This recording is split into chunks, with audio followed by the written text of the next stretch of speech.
할렐루야 거룩한 주일, 신년 첫 번째 감사 주일입니다.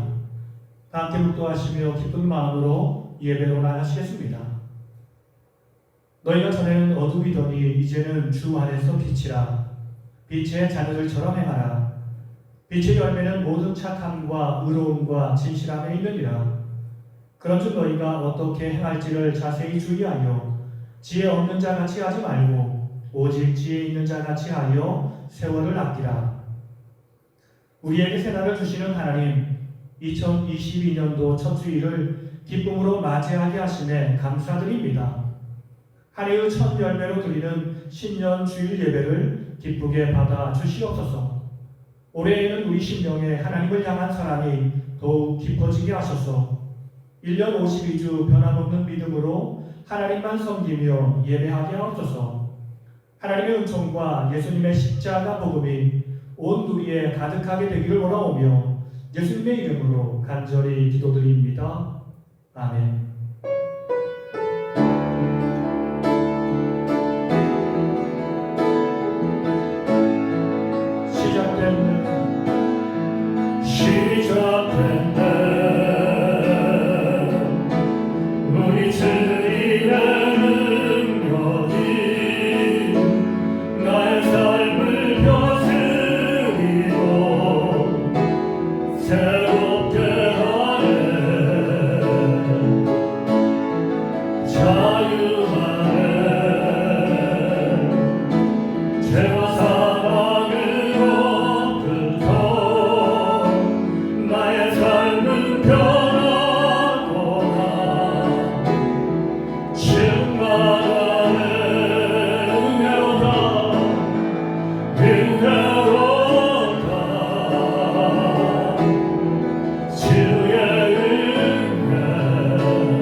우리에게 은혜를 베풀어 주셔서 2022년도가 은혜 가운데 시작했습니다.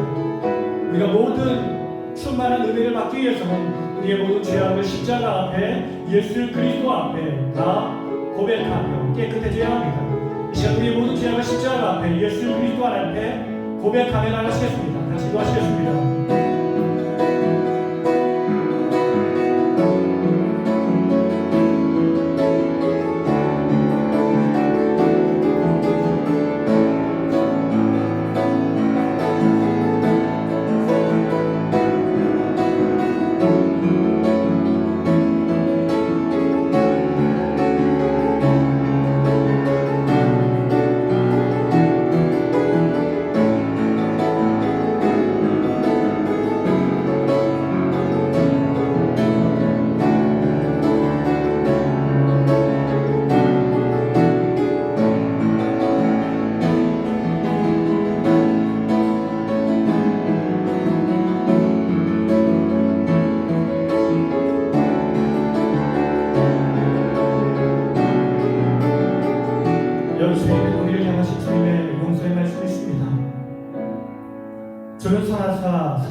주께 부르짖는 자에게 인자하심이 후하심이니이다. 주는 자비로우시며 은혜로우신 하나님이십니다. 우리의 모든 죄를 용서하셨습니다. 기쁘고 힘차게 찬양으로 나가시겠습니다.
교독은 시편 147편의 말씀입니다.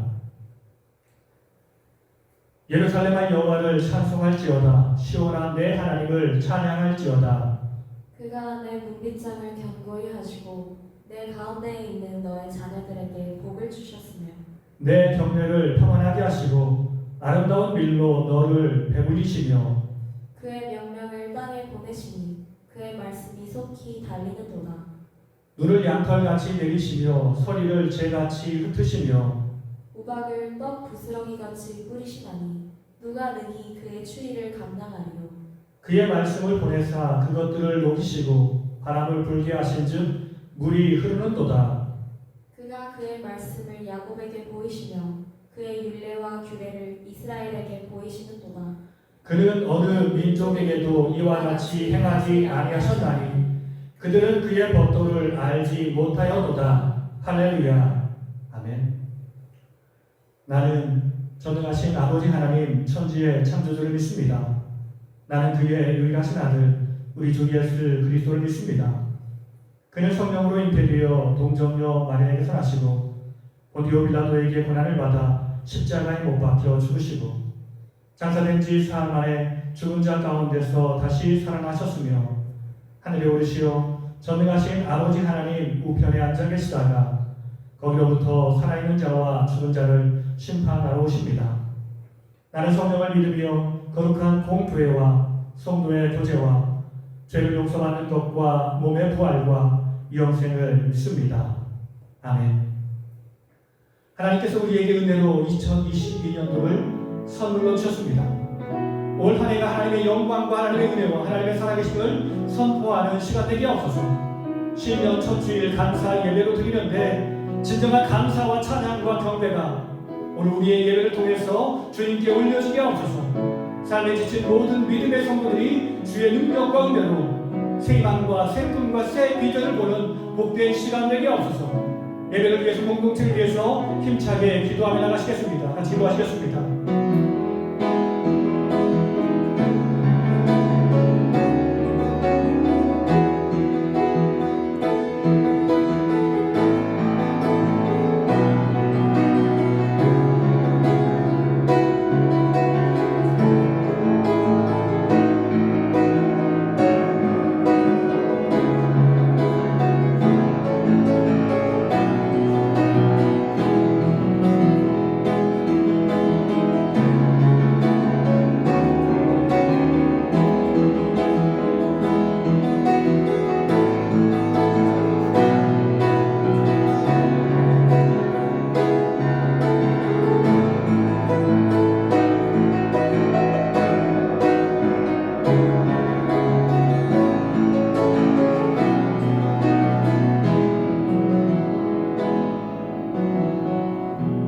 감사드리오며 예수님 이름으로 간절히 기도드립니다.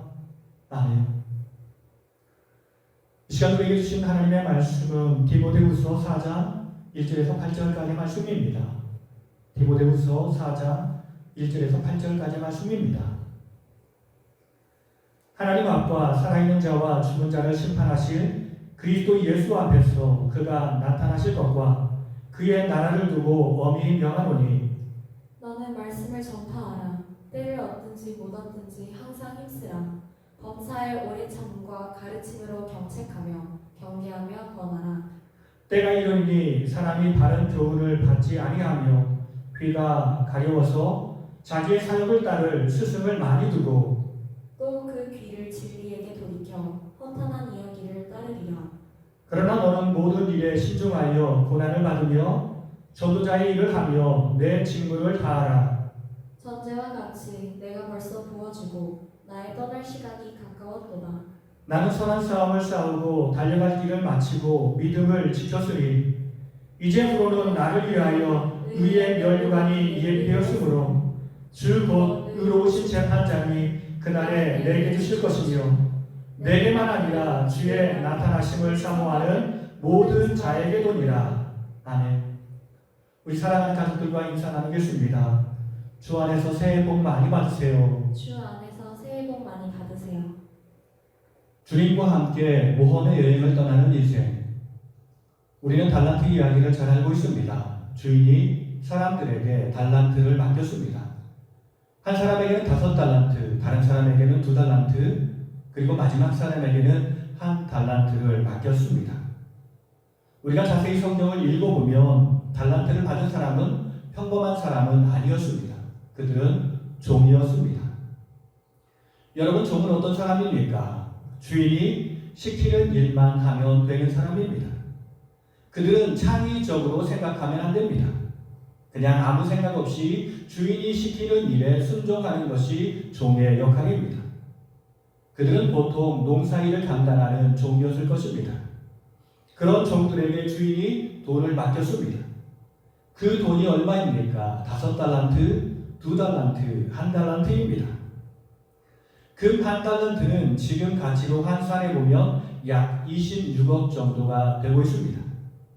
하나님이 제게 은혜를 베풀어 주시어서 한국 돈 26억 원을 선물로 주셨다면 제가 그 돈을 가지고 무엇을 했을까요? 저는 한 번도 사업을 해본 경험이 없습니다. 이렇게 큰 돈을 가져본 경험도 없습니다. 그렇게 저 같으면 그 돈을 은행에 저축하고 이자만 받으며 생활했을 것입니다. 5달란트 받은 사람은 거금 130억을 주인께 받았습니다. 이것이 감당할 수 없는 한없는 은혜임을 깨닫고 그는 주인을 위해 최선의 노력을 다하며 살겠다라고 결단합니다. 여러분, 원래 이스라엘 사람들은 장사에 익숙하지 않은 사람들입니다. 사람을 속여 많은 이윤을 보는 것은 성경적이지 않은 것이기 때문에 원래 이스라엘 사람들은 장사를 하지 않았다고 합니다. 5달란트 받은 사람도 장사꾼은 아니었습니다. 그럼에도 많은 이익을 얻겠다라는 마음으로 알지 못했지만 장사에 뛰어든 것입니다. 자기를 믿고 맡기신 주인을 위해서 최선의 노력을 다하며 헌신하겠다 결정한 것입니다. 그 사람은 정말 열심히 헌신했습니다. 일반 사람들이 상상할 수 없을 정도로 열심히 노력했습니다. 사람들이 미쳤다 할 정도로 그는 열심히 노력했습니다. 그렇게 해서 5달란트를 이윤으로 거둘 수 있었던 것입니다. 2달란트 받은 사람도 똑같이 장사를 했습니다. 5달란트 받은 사람만큼 이 사람도 최선의 노력을 다하며 맡은 자리에서 헌신하며 살아갔습니다. 그런데 1달란트를 받은 사람은 그렇게 생각하지 않았습니다. 내가 주인께 큰 돈을 받았지만 내 능력은 그 큰 돈을 감당할 수 있는 능력이 없기에 그냥 아무 일도 하지 않고 그 돈을 땅에 묻어두었습니다. 이것이 보통 이스라엘 사람들이 살아가는 삶의 방식이었습니다. 곧 세상 사람들이 살아가는 삶의 방식인 것입니다. 두 사람은 주인의 은혜와 사랑을 기억하며 최선을 다해 헌신했지만 한 사람은 자기 자신의 능력만 바라보고 나는 할 수 없다라고 생각하며 생각하며 그 자리에 안주했던 것입니다.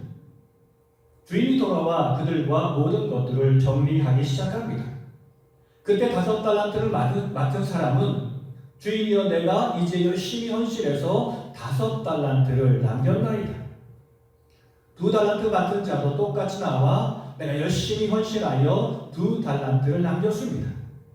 그리고 주인은 이들에게 칭찬을 했습니다. 잘했도다 착하고 충성된 종아. 주인이 그들을 칭찬하신 이유가 무엇입니까? 그들이 많은 이유를 보았기 때문에 그렇게 칭찬했을까요? 결코 그렇지 않습니다.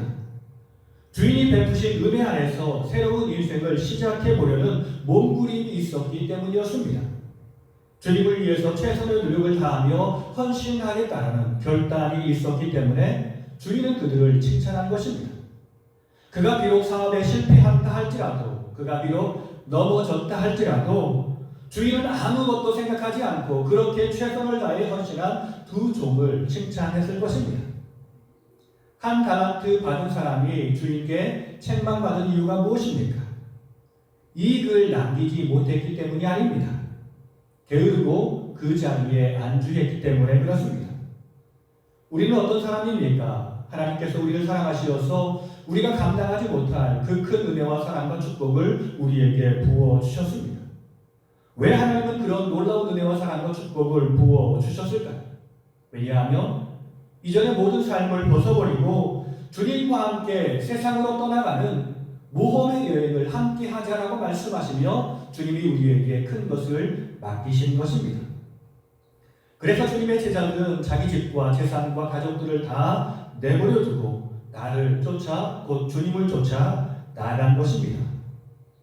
주님의 제자였던 바울도 그런 모험의 여행에 동참하는 일생을 이뤘습니다. 당신은 진정으로 거듭났습니까?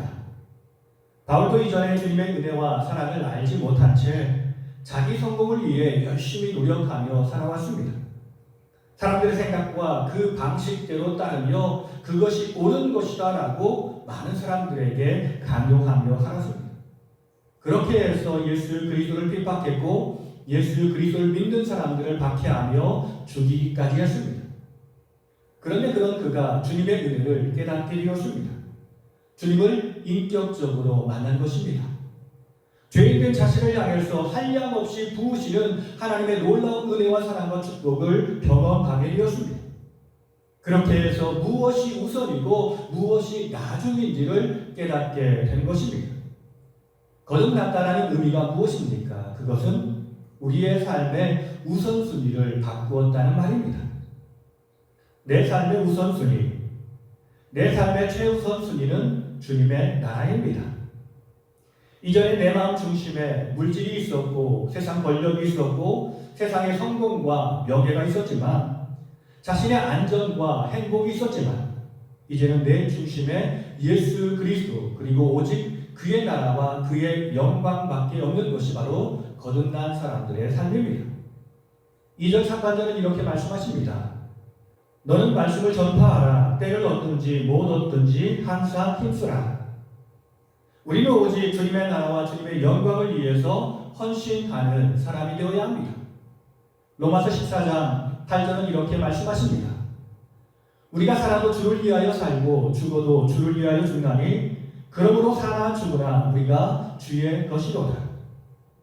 그런데 우리의 현실은 꼭 그런 것 같지 않습니다. 주님을 위해 모든 것을 버리고 주님의 영광을 위해 새롭게 떠나는 그 모험의 여행에 동참해야 되는데 우리의 삶은 아직 우선순위가 바뀌지 않은 것처럼 보입니다.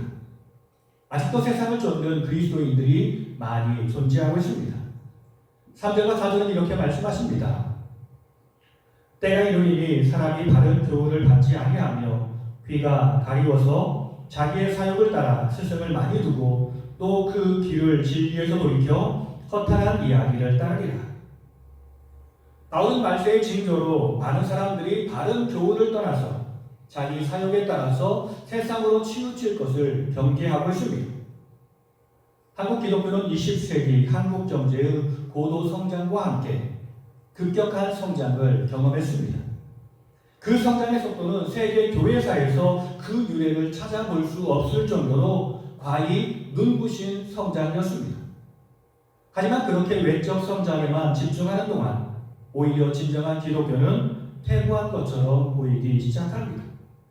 마치 한국 사회가 경제 성장에 집중하다 보니까 평등과 이웃사랑, 돌봄이라는 주님께서 우리에게 가르치시는 사랑의 개념들을 등한시한 채 오늘 우리의 삶에 심각한 양극화 문제로 말미암아 큰 문제가 직면하는 것처럼 교회도 성장을 위해 성도들의 영적 성장, 올바른 성경 지식에 대한 그 관심을 저버린 채 건전한 신앙인을 만드는 데 집중하지 못한 채 많은 사람들은 교회가 부흥하고 성장하고 많은 사람들이 모이는 것만 원했던 것입니다.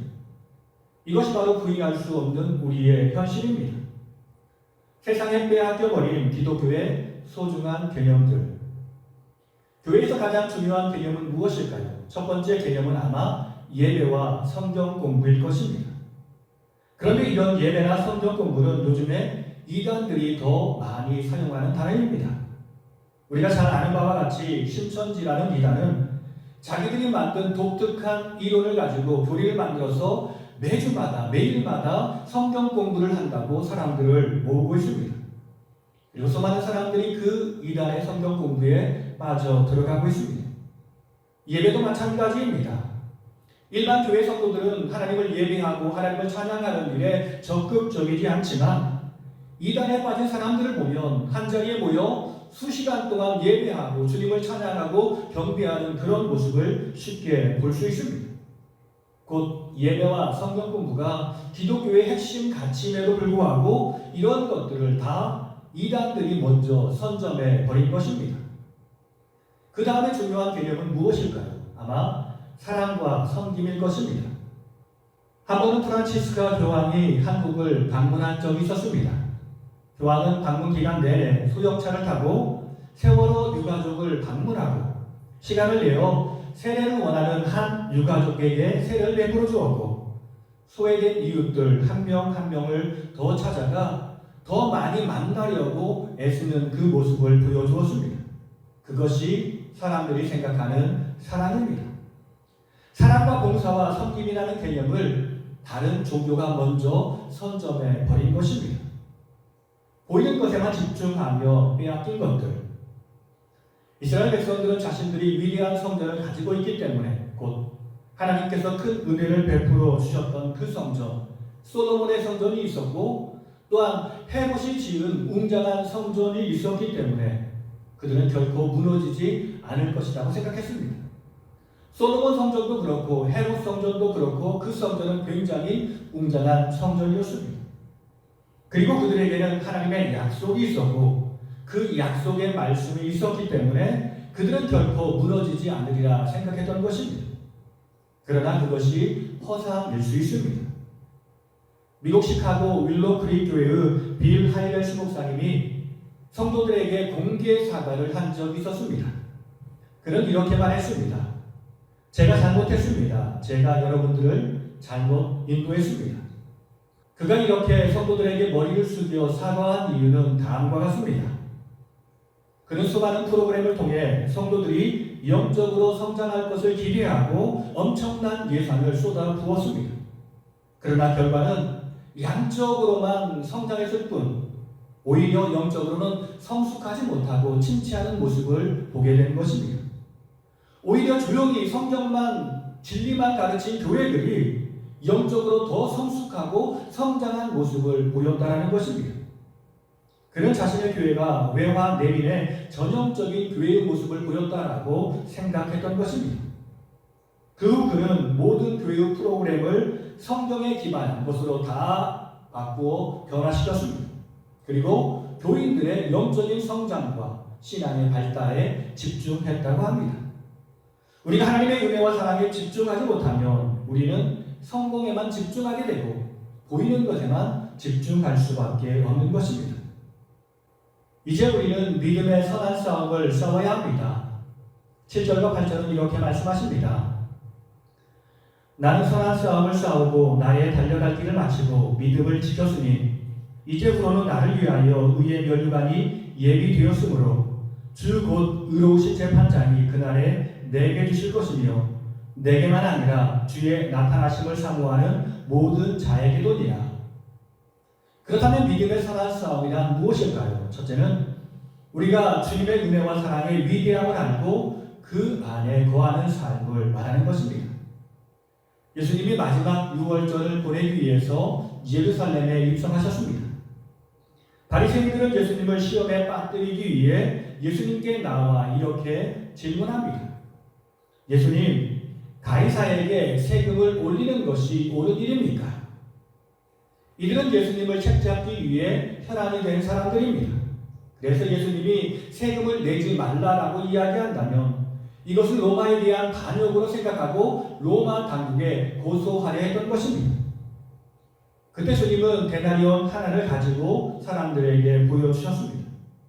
그들이 사용하는 데나리온은 로마의 황제의 형상이 있었고 신의 대리인인 황제가 너희에게 평화를 내리노라라는 글자가 쓰여 있었습니다.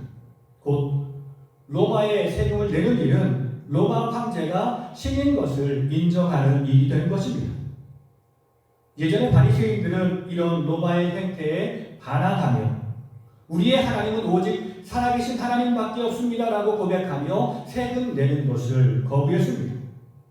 예수님이 사역하기 수년 전에도 세금을 거부한 일로 빌라도가 갈릴리 사람들을 많이 죽였다라는 것이 역사적으로 기록된 사실입니다. 이처럼 바리새인 선배들은 자신의 모든 것을 걸고 신앙을 지키기 위해 헌신했고 결단했는데 지금의 바리새인들은 세상 권력이 좋아서 예수님을 죽이려고 혈안이 되어 노력하며 살아가는 것입니다.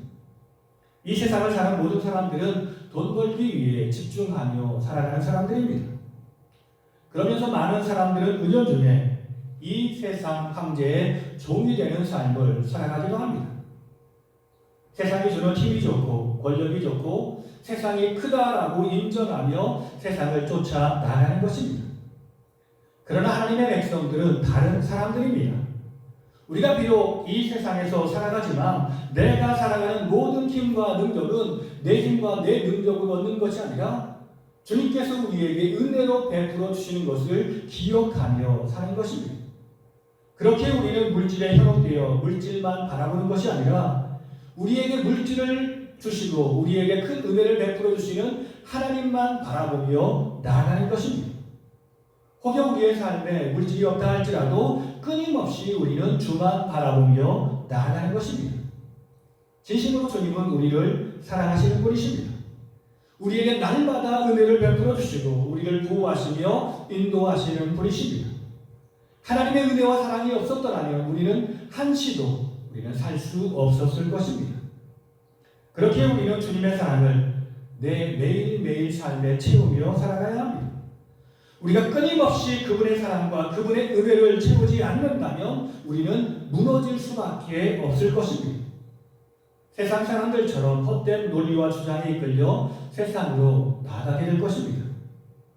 두 번째 믿음의 선한 싸움이란 언제 어디서든 주님과 동행하는 삶을 말하는 것입니다. 우리는 상황에 이끌려 살면 안 됩니다. 많은 사람들은 기도하기를 우리의 어려운 상황이 좋은 상황으로 변화되기를 위해서 깨어서 기도하고 있습니다.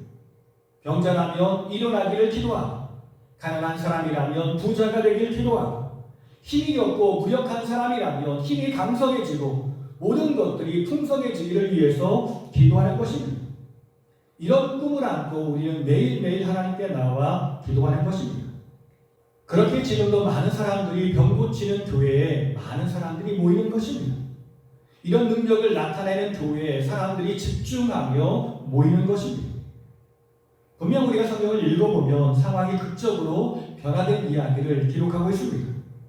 다니엘이 사자굴에서 구원을 받았고 다니엘의 세 친구들도 풀무불에서 구원을 받았으며 바울과 실라도 감옥문이 열리는 놀라운 기적을 체험했습니다. 그런데 여러분, 우리가 그렇게 구원받은 사람이라 할지라도 바울을 보십시오. 바울은 다시 감옥에 들어갔으며 권력자에게 처형당하며 죽게 된 사실을 우리는 기억해야 합니다. 오늘 성경을 기록한 바울도 지금 감옥에 갇힌 상태였습니다. 그는 얼마 되지 않으면 네로에 의해 죽임을 당하게 될 것입니다. 바울은 그럼에도 불구하고 그것 때문에 근심하거나 걱정하거나 원망하지 않았습니다. 왜냐하면 그는 항상 자기와 함께 하시는 하나님을 의식하며 살았기 때문이었습니다. 나와 항상 동행하시며 나의 사명을 이루게 하시는 그 하나님이 우리에게 힘과 능력을 주시다라는 것을 바울은 잘 알고 있었기 때문이었습니다. 참된 신앙은 항상 주님과 동행하는 사람들입니다. 하나님이 즐거운 일을 우리에게 베풀어 주시면 우리는 감사하는 마음으로 주님과 동행하면 되는 것입니다. 혹여 우리의 삶에 고난이 있고 핍박이 있고 어려움이 있다 할지라도 우리는 그 시간을 원망과 불평을 쏟는 것으로 허비하는 것이 아니라 우리와 함께 하시는 하나님의 놀라운 능력과 은혜를 믿으며 내게 힘을 주실 것을 믿으며 우리가 기쁨으로 주와 동행하는 삶을 살아가는 것입니다. 그리고 그 일이 이루어지지 않는다 할지라도 그 모든 일 안에 주님의 놀라운 계획과 섭리가 있음을 기억하며 겸손히 주와 동행하는 것입니다. 범사의 주를 인정하며 주와 동행하는 삶을 사는 것입니다. 이것이 바로 주님과 동행하는 삶이며 이것이 바로 주님의 축복을 받아 누리는 사람들의 삶인 것입니다. 세 번째 믿음의 선한 싸움이란 세상을 아름답게 변화시켜 나가는 것입니다. 지금 이 세상은 빛과 어둠이 공존하는 세상입니다. 우리는 주님의 빛을 가지고 세상으로 나아가 주님의 복음을 전하며 살아야 합니다. 그런데 우리가 세상을 변화시키는 방법은 오직 선으로 악을 싸워 이기는 방법밖에 없습니다. 2절 하반절은 이렇게 말씀하십니다. 범사의 오래 참음과 가르침으로 경책하며 경계하며 권하라. 우리는 오래 참아야 합니다. 우리가 잘 아는 바처럼 사람들은 쉽게 변하지 않습니다. 그렇기에 한 사람을 변화시키기 위해서는 많은 사람들이 그리고 오랫동안 기다려야 하는 것입니다. 우리를 향한 주님의 마음은 항상 오래 참음이었습니다. 자녀가 부족하여 연약해도 그 모든 것을 사랑으로 품으시고 인내하시며 끝까지 기다려 주셨습니다. 기다리고 또 기다려 주셨습니다. 어떤 어른들은 젊은이들을 보며 요즘 젊은이들은 예의가 없고 인사성이 없다라고 이야기하시는 분이 많이 있습니다. 그런데 그런 분들도 젊었을 때는 윗 어른들에게 많은 책망을 받았을 것입니다. 우리는 연약해서 경험하지 못하는 것들을 우리가 생각하지 못하고 우리가 판단하지 못하는 것입니다. 우리가 나중에 나이가 들어서 생각해 보니까 내가 젊었을 때 이런 것들이 잘못되었구나 깨닫게 되는 것입니다. 나중에 나이가 들어서 자녀를 낳고 보니 부모님의 마음을 알 수 있게 되는 것입니다. 그렇게 우리는 기다려줘야 합니다. 오래 참는다라는 것, 곧 기다린다라는 것은 결코 쉬운 일이 아닙니다. 우리가 사람과 온전한 관계를 맺기 위해서는 우리는 계속해서 주님이 우리에게 부어주시는 놀라운 사랑과 은혜와 축복을 경험하며 살아가야 합니다. 주님의 힘과 능력으로 다른 사람들을 향해서 우리는 사랑을 베풀 수 있고 오래 참을 수 있는 것입니다. 그리고 우리는 우리의 삶으로 다른 사람들을 가르치며 살아야 합니다. 저는 기독교의 핵심 가치들을 이단들이 먼저 빼앗아갔다라고 말씀을 드렸습니다. 예배의 소중함, 성경 공부 시간의 소중함, 주 안에서 나누는 교제의 소중함, 가난하고 힘들고 어려운 사람들을 섬기는 그 사랑과 섬김, 이것이 얼마나 소중한 가치들입니까? 우리는 이 기독교의 핵심 가치를 다른 사람들에게 가르쳐주며 살아야 합니다. 무엇을 통해 우리는 다른 사람들을 가르쳐줄 수 있을까요? 바로 우리의 삶을 통해 가르치며 살아야 합니다. 초대교회는 예수 그리스도와 기독교에 대해서 알지 못하는 세상의 도전과 환난, 핍박을 많이 받으며 살았습니다. 세상은 기독교를 이단이라고 정죄했습니다. 그럼에도 세상이 기독교인들을 인정한 사실은 역사적인 사건으로 기록되어 있습니다. 세상 사람들은 기독교인들을 이렇게 불렀습니다. 그들은 술 취하지 않는 사람들이다. 음행한 사람들이 아니다. 그들은 정직한 사람이다 라고 말하며 그들은 다른 사람들에게 피해를 주지 않고 선한 마음으로 봉사하며 사랑하며 섬기는 사람이다 라고 초대교회 사람들을 평가했던 기록을 우리는 볼 수 있습니다. 세상이 주님을 믿는 주님의 제자들의 삶을 인정하고 칭찬한 것입니다. 그렇게 복음은 날마다 폭발적인 능력으로 부흥하고 성장하며 확장될 수밖에 없었던 것입니다. 그들의 선한 영향력이 담장을 넘을 수밖에 없었던 것입니다. 돈의 힘으로 복음을 전할 수는 없습니다. 교회가 건물이 아무리 좋다 할지라도 사람들이 그 건물에 많이 모일 수는 있겠죠. 그러나 그렇게 건물만 바라보며 나가는 그 사람들은 좋은 신앙인은 아닐 것입니다. 교회에 사람들이 많이 모인다라고 다른 사람들이 모여들기 시작한다면 그 사람 역시 그 사람은 좋은 신앙인은 아닐 것입니다. 수많은 사람들이 예수께 나온 이유는 그분이 권력자들과는 다른 삶을 살았기 때문이었습니다. 가르침도 달랐고 행동도 달랐기 때문이었습니다. 진정으로 백성을 사랑하는 마음이 예수님에게는 있었던 것입니다. 그분의 삶이 그것을 사람들에게 보여준 것입니다. 결론의 말씀입니다. 오직 믿음으로 사는 것이 주의 은혜입니다. 바울의 신앙 인생은 참으로 힘들고 어려운 인생이었습니다. 그는 철저한 유대교 신자로서 자신의 사역에 충실하다 보니 예수 그리스도를 핍박했고 예수 그리스도를 믿는 사람들을 핍박했고 죽이기까지 했습니다. 그런데 나중에 주님을 인격적으로 만나고 나서 그는 예수님에게로 확실한 전향을 이루었습니다. 유대교 기독교인들은 그런 바울을 믿지 않았고 율법이 아닌 복음만 전하는 바울을 향해서 이 사람은 거짓 선지자라고 선동하기 시작했습니다. 이 사람은 이단자라고 선동하기 시작한 것입니다. 그가 복음을 전할 때 행복한 일, 기쁨의 일도 많았지만 그의 인생 전반을 돌이켜보면 아주 힘들고 어려웠다는 것을 우리는 잘 알고 있습니다. 고린도후서 11장은 이렇게 말씀하십니다. 유대인들에게 40에서 하나 감한 매를 5번 맞았으며 3번 태장으로 맞고 1번 돌로 맞고 3번 파선하고 일주야를 깊은 바다에서 지냈으며 여러 번 여행하면서 강의 위험과 강도의 위험과 동족의 위험과 이방인의 위험과 시내의 위험과 광야의 위험과 바다의 위험과 거짓 형제주의의 위험을 당하고 또 수고하고 애쓰고 여러 번 자지 못하며 줄이며 목마르고 여러 번 굶고 춥고 헐벗었노라. 바울은 진정으로 힘들고 어려운 인생을 살았습니다. 바울은 지금도 감옥에 갇혀서 춥고 힘든 인생을 살아가고 있습니다. 보통 사람이라면 아마 이렇게 힘들고 어려울 때 하나님을 저주하고 세상으로 나아갔을 것입니다. 그러나 바울은 끝까지 포기하지 않았고 믿음을 지키며 기쁨으로 주와 동행하는 삶을 살았습니다. 어떻게 그렇게 할 수 있을까요? 그는 끊임없이 주님과 교제하며 주님께서 우리에게 베풀어 주시는 힘과 능력을 경험했기 때문이었습니다. 주님은 우리와 늘 함께 하시며 우리가 온전한 믿음을 지킬 수 있도록 우리에게 말씀을 주시고 우리에게 힘을 주시고 능력을 주시는 전능하신 하나님이십니다. 우리가 그분의 손을 놓지 않는다면 우리는 그분의 도움으로 승리하는 인생이 될 수 있을 것입니다.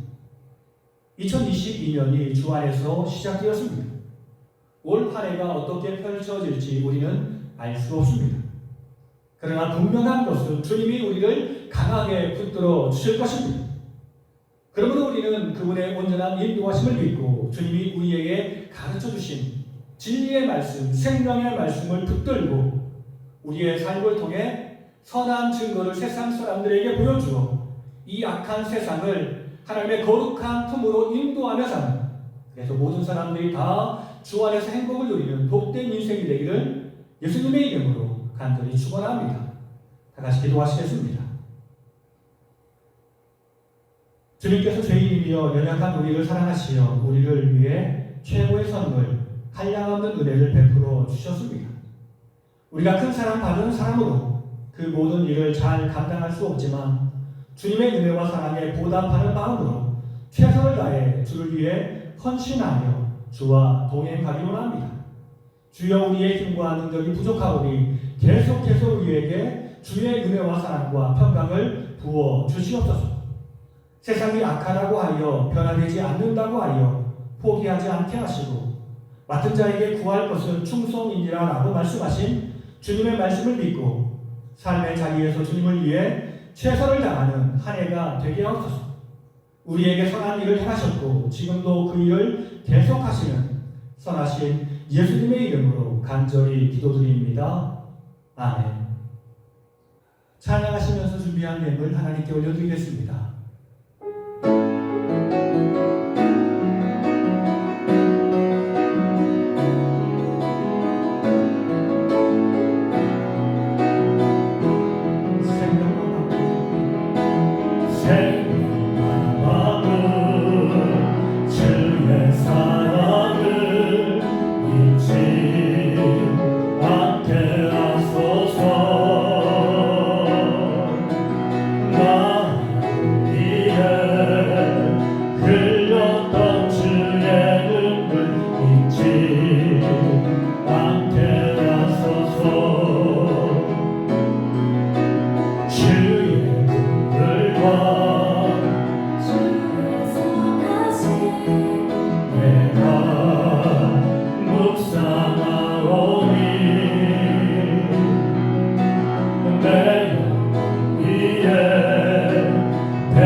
진실로 우리를 사랑하셔서 우리에게 한없는 사랑과 은혜를 베풀어 주신 주님, 진심으로 감사드립니다. 주님이 힘과 능력과 물질을 주셔서 우리가 지난 한 해도 평안을 누릴 수 있었습니다. 올 한 해도 주님의 사랑과 축복 안에서 시작하게 하시니 다시 한번 감사드립니다. 주님이 우리를 위해 자신의 모든 것을 내어주신 것처럼 우리도 우리의 모든 것을 주를 위해 드리길 원합니다. 주여 나의 물질과 헌신을 받아주시되 나의 마음을 먼저 기쁘게 받아 주시옵소서. 2022년도가 주의 은혜로 새로워지고 풍성한 한 해가 되게 하옵소서. 날마다 우리의 육신이 새로워져 강건하게 하시고 우리의 마음이 새로워져 마음이 평안을 누리게 하시며 가정이 새로워져 가정의 기쁨과 즐거움이 차고 넘치게 하시며 주의 은혜로 교회가 새로워져 교회가 행복한 곳이 되게 하옵소서. 모든 사람이 주의 은혜로 새로워지며 날마다 세워지는 놀라운 충만의 역사가 나타나게 하옵소서. 삶의 모든 문제를 주님이 강한 손으로 붙들어 주실 것을 믿사오며 우리에게 큰 은혜를 베풀어 주신 예수님의 이름으로 감사하며 기도드립니다. 아멘. 다시 한번 가족들과 인사 나눌 때 끝까지 주님 보고 전진하겠습니다. 끝까지 주님 보고 전진하겠습니다. 그렇습니다. 시작부터 끝까지 우리는 주님만 바라보며 전진해야 할 줄 믿습니다. 우리 다 함께 마지막 찬양 하나님께 올려드리겠습니다.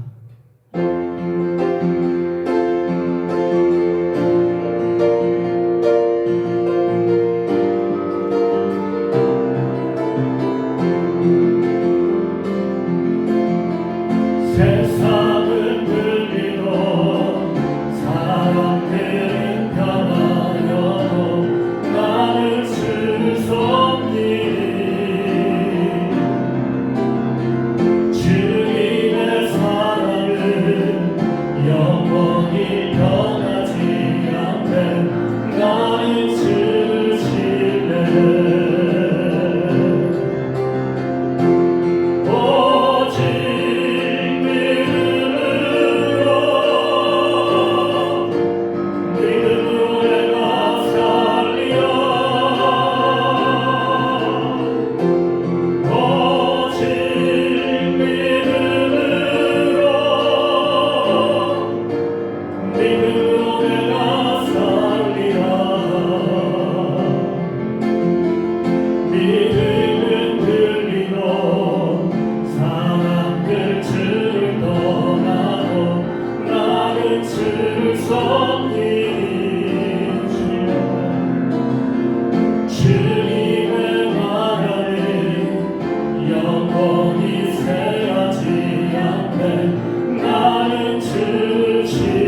성령님의 감화, 감동, 교통하심이 오늘 우리가 살아가는 세상이 악한 세상이며 우리를 대적하는 세상이라 할지라도 우리가 끝까지 주님 안에 거하게 원하오며 그 안에서 믿음의 선한 싸움을 싸워 이겨 나가기를 합니다. 기도하며 결단하며 삶의 현장으로 나가시는 사랑하는 성도님들과 가정과 자녀들의 삶 가운데 주님께서 핏값으로 세우신 우리 작은 시학교회 위에 이 땅에서 주를 예배하는 모든 백성들과 이 땅을 살아가는 모든 백성들 위해 이제부터 영원토록 함께 하시기를 간절히 축원하옵나이다. 아멘.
믿음으로 말미암아 살리라.